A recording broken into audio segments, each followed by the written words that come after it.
Hello and welcome back to Supposedly Fun. My name is Greg and I am coming to you to do a Friday Reads video from a hotel room in Helena, Montana. We are in Helena for Montana Pride. There was a Pride celebration in Missoula in June, but now Helena is having one. Helena has been having one for a couple of years. Now this year people in Missoula decided to do their own. But we really like the Pride in Helena. We did show up for the parade in Missoula, but I really like Helena Pride. Maybe it's because my in-laws are here. Maybe it's because Montana Book Company is here. I really think it is just because the downtown area in Helena is really supportive of the whole Pride event, and there are so many Pride flags and decorations. It just really, the sense of community that you get from the Pride in Helena really makes me happy, and I love it. So I'm really excited to be here. I'm going to be acting as a bouncer tomorrow. That's going to be exciting. For the third time in my life, actually, which is kind of bizarre and unexpected. We'll talk about that in a minute. And we'll talk about the Friday Reads video stuff a little bit later. I only finished one book this week. I slowed down the progress that I had been making a lot, but I have made a lot of progress in some other things. So we'll talk about that a little down the road. The first thing I want to say is a big thank you once again, because y'all continue to be the absolute best. In my last Friday Reads video, I mentioned I had just been having a bad day and was really thinking about Guinness a lot. And because of that, I was upset. I was in a bad headspace. I did film a Friday Reads video, even though I really didn't want to. And I'm glad I did, because and I don't want to get emotional. Y'all are really supportive and kind and understanding, and I really do, from the bottom of my heart, appreciate that. The comments on that video really did a lot to lift me up out of a tough space. Things come in waves. It's going to be a process, and I'm doing better today and this week, and a lot of that is because of some of the comments that I got on that video as well, including some advice. A couple of people had recommended that I put down one of the books that I was reading temporarily and circle back to it, and that was really great advice. And again, we'll get to the Friday Reads portion in a bit, but I really wanted to say thank you, because it helped me a lot, and I just can't tell you how much I appreciate all the kind words and support. And I hope you get as much of that on your side as I do on this side, because it means a lot. And it is funny. It's so easy to fixate on the negative things that happen. Like, you'll get bad comments and things like that, and it's so easy to really just hyper focus on them. But the overwhelming majority of the experience here on YouTube is positive, and it was a nice reminder as well, not because I had been a little bit down about some comments on earlier older videos, and it really put a lot of things into perspective as well. So thank you for being you, and thank you for being the absolute best. In bookish news, the Booker long list is going to be announced next week. I am not going to be doing a predictions video for that. I'm happy to let other people do that. You will have no shortage of content if you would like to see Booker predictions out there. I will say, I think it's going to be very surprising if young Mungo is not on the list. And actually, I'm now wondering if The Love Songs of W.E.B. Du Bois is eligible, because it was published later last year, and I don't know where its eligibility period would be, because sometimes the long list does include books that haven't been released yet. The Testaments is a great example. It was still shrouded in secrecy when it made the long list for the Booker Prize the year it was released, because it just wasn't out yet. So I don't know what the cutoff is, and I only thought of it right now, literally as I was talking, so I don't know if that would be eligible. But if it is, I would love to see it on the long list. I think that would be a really great inclusion. So I'm going to be shocked if young Mungo is not on it, and if it was eligible, I would love to see The Love Songs of W.E.B. Du Bois If you have thoughts, predictions, and other books that you would like to see make the long list next week, let me know what they are in the comment section down below. I will be doing a reaction video to the long list when it is announced, so you may stay tuned for that. I also want to mention that the new picks for LGBTQ in translations read along for August and September have been announced. I'm going to link the video where Jen, the librarian, announces the videos down below, so please check that out and participate if you would like.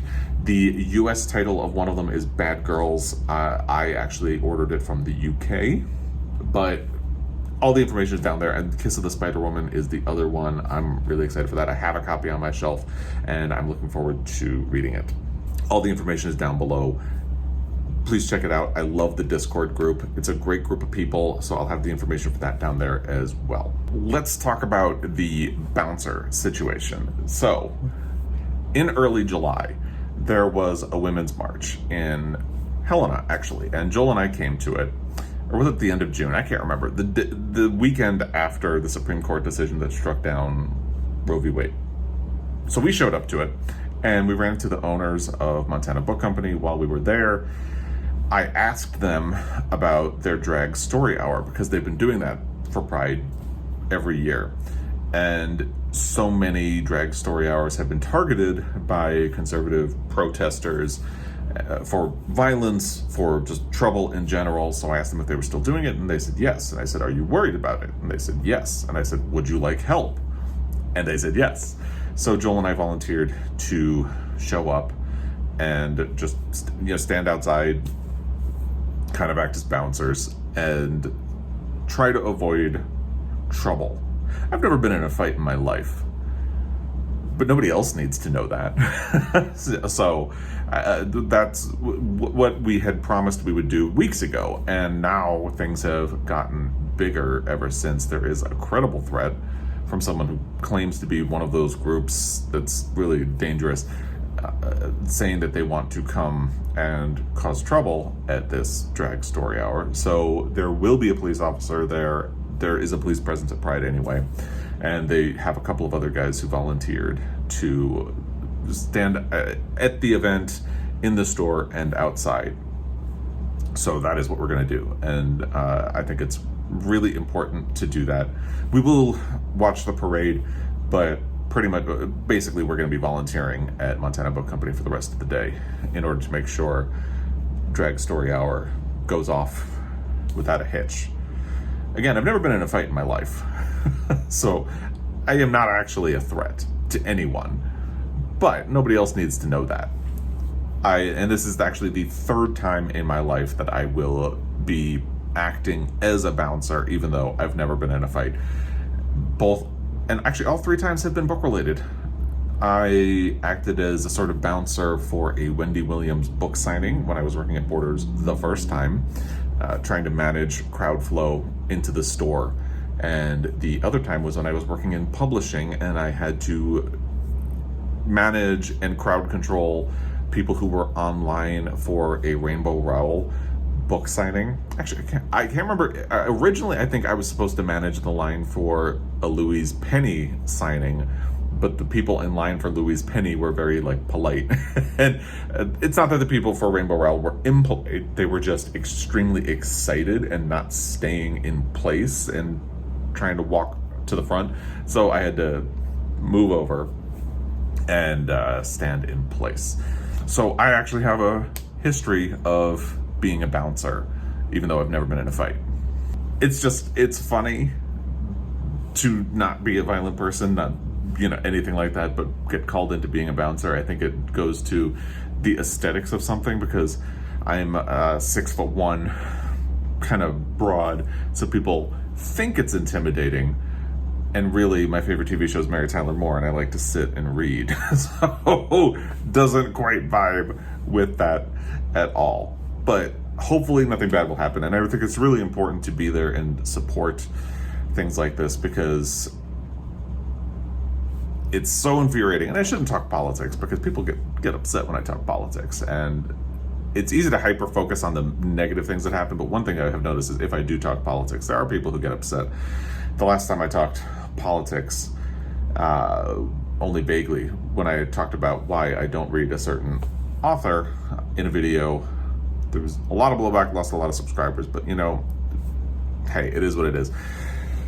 And I think things like this are important because it's a really slippery slope. And as someone who grew up before Ellen came out, before Will and Grace, it's scary to see how quickly conversations have become so toxic around things like pride and drag story hours, and the way people have adopted language that will criminalize and make fear about people who are LGBTQIA+, and that really makes me upset, really makes me angry. It's sad to see when you thought we were making progress, and it's a really slippery slope. Like my neighbors were just asking the other day, it's like, well, do you think there's a chance gay marriage will be challenged? And I certainly do. And I worry because, especially with story hours, drag queens have been targeted for violence and fear and miseducation all the way back before the gay rights movement even started. And we need to show up and protect them because they have protected us. Stonewall was largely, and the gay rights movement has been carried on the back of drag queens and transgender people and lesbians, and you know, we need to remember that, and we need to show up for them and protect them and be there for them.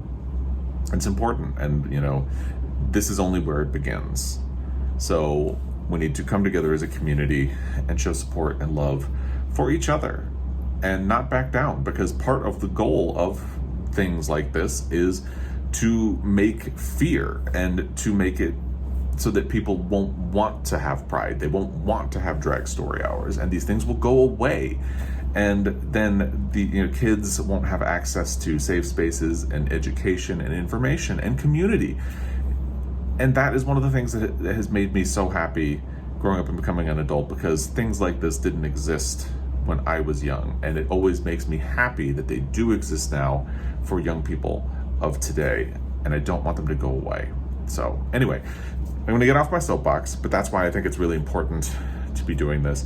This video is going to be posting on the day of Pride in Helena, but so it's not like I can tell you if you are in Montana, show up. But I would say wherever you are in the world, please show up for the people who are putting these events on, and stand up for them, because they will likely stand up for you.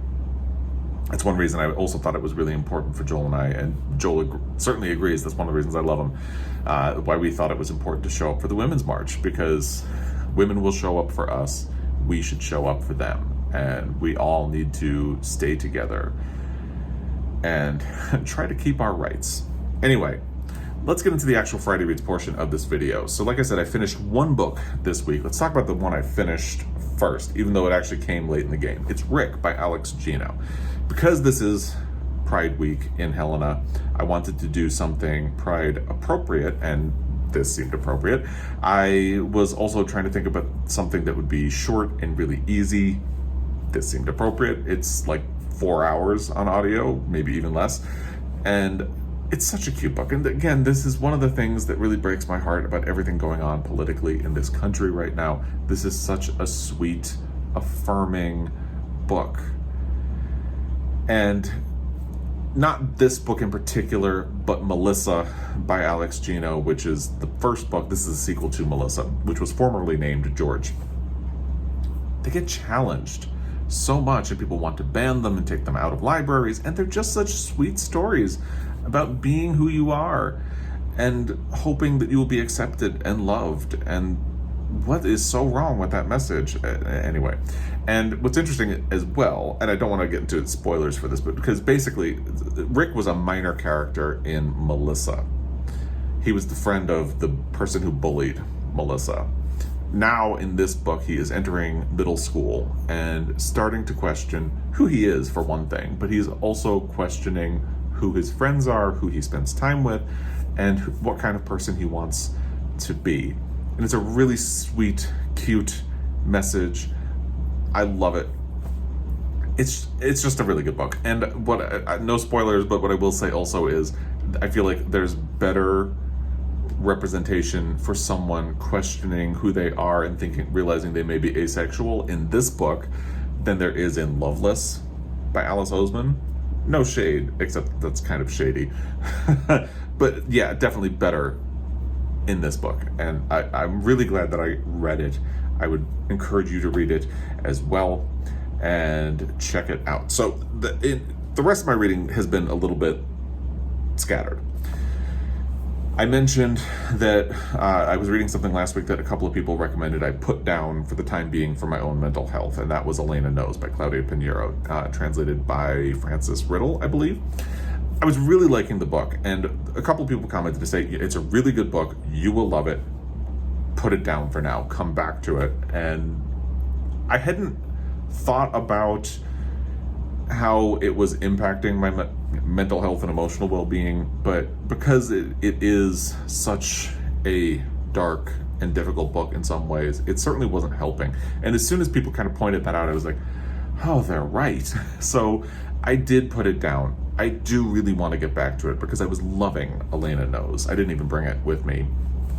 I have a physical copy of it, and but I thought it was important in that moment to put it down and try something else, and I will circle back to it because it's been very good.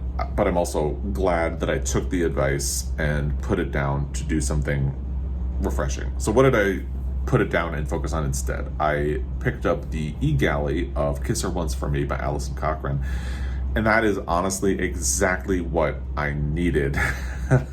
It's an LGBTQIA romance that is centered on the holidays. That's one of my favorite things. So I'm really enjoying it. And actually Joel is reading it as well with me, and we've both been really liking it. And oddly, usually when we read something together, we are at the same time, one of us gets way further ahead than the other, and we've actually stayed pretty even as we work our way through it. And that has been a good experience. I have not done a lot of reading since we got to Helena, so I made a lot of progress Saturday, or I didn't start it until Sunday, because Saturday was the day my Friday Reads posted and I got the advice. So I started it on Sunday, Monday, Tuesday. I made really good progress. And since we've been in Helena, I have not made any progress at all, but I'm looking forward to finishing it. Maybe when I'm done, I'll be ready to go back to Elena Knows. We'll see. So I'm really liking that, and I will talk more about it once I finish, which should be in my next Friday Reads. So look forward to that. And I had started The Candy House by Jennifer Egan on audio. You can tell I kind of put it to the side as well. That was the other thing. I was really not making any progress on The Candy House, and I thought I really need something kind of fun, easy, frivolous, and that is why I pivoted to Rick. So I will be getting back to The Candy House. I was only at 13% of the way through, so not even really enough to say anything about it. I will say I was kind of struggling. I like the writing. Jennifer Egan's a great writer. I like a lot of the ideas that are in it. I wasn't really enjoying the book, but I think I just, again, it wouldn't have occurred to me until people pointed it out. Maybe take a pause on Elena Knows. It wouldn't have occurred to me that maybe I just needed something a little more fun and frivolous, but I think that's exactly what it was, because I wasn't making any progress, and that's why I pivoted to Rick.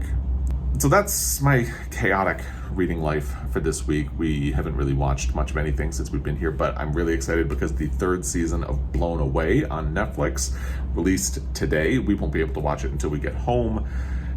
We always say we're going to space things out and try not to binge them.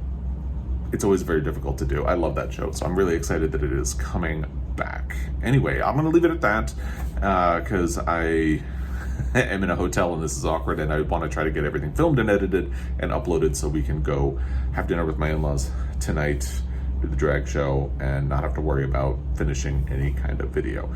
But anyway, as always, I really appreciate your time, and I will be back. Until next time, happy reading.